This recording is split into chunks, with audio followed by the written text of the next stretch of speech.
এটা হচ্ছে itel AC2 model number রয়েছে। আর এটাতে সমস্যা হচ্ছে যে ব্যাটারি টেম্পার টু লো দেখাচ্ছে। জাস্ট আমি চার্জে দিয়ে দেখাচ্ছি একবার কীভাবে দেখাচ্ছে। জাস্ট 1 মিনিটের মধ্যেই ব্যাটারি টেম্পার টু লো দেখাচ্ছে। আর এটা দেখতে পাচ্ছ এখন চার্জ হচ্ছে জাস্ট 1 মিনিটের মধ্যেই এটা ব্যাটারি টেম্পার টু লো দেখাবে, দেখিয়ে ব্যাটারিতে কোনো চার্জার উঠবে না। তো আমি দেখিয়ে দিচ্ছি, জাস্ট এইভাবে দেখাচ্ছে।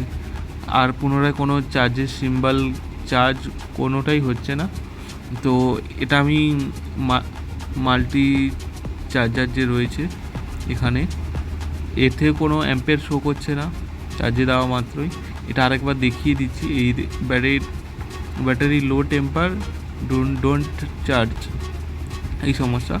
এটা সম্ভবত মূলত যে ব্যাটারির BSI পয়েন্ট থাকে ওইখান থেকে সমস্যা হয়েছে। BSI পয়েন্ট মূলত কোথাও থেকে কানেকশান চলে গেছে সেই জন্যে। তো এটাকে আমরা একটাই মাত্র করার উপায় রয়েছে, তো এটা আমি করে দেখাবো। এটা এই যে দেখতে পাচ্ছ BSI পয়েন্ট মিডিলে রয়েছে। এই মিডিল থেকে গ্রাউন্ড পয়েন্ট যে লেফট সাইড রয়েছে, মিডিল থেকে লেফট সাইডে জাস্ট ছোট্ট একটা জাম্পার করে দিলেই হয়ে যাবে। এটা জাস্ট জাম্পার হিট, এবং এই জাম্পারটার পরে তো আমার এই যে প্রবলেমটা সলভ হয়ে যাবে, পুরোপুরি একদমই সলভ হয়ে যাবে। আর এটা কিন্তু হাই টেম্পারেচার যে দেখায়, ব্যাটারি হাই টেম্পারেচার সমস্যা যেটা দেখায়, এটা কিন্তু তার সলিউশন নয়। এটা একমাত্র ব্যাটারি টেম্পার টু লো, এটার সমস্যার সমাধান।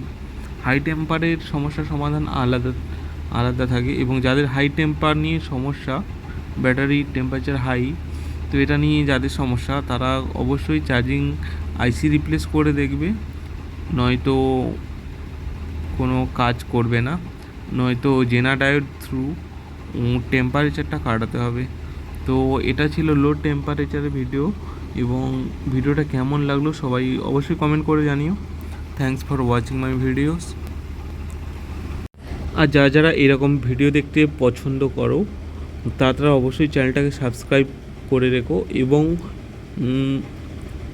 লাইক কমেন্ট শেয়ার করে দিও এই ভিডিওটা, যদি কারোর কোনো কাজে লাগতে পারে।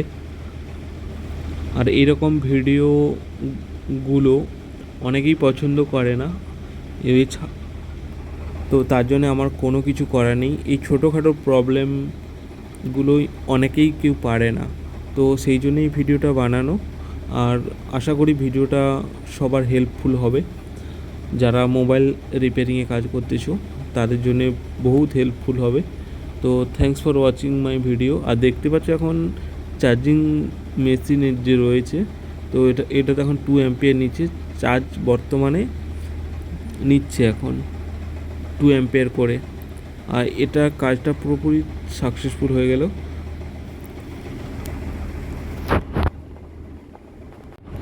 আর যাদের এই সমস্যাটার সমাধান হলো তারা অবশ্যই কমেন্ট করে বলবে। Thanks for watching my videos.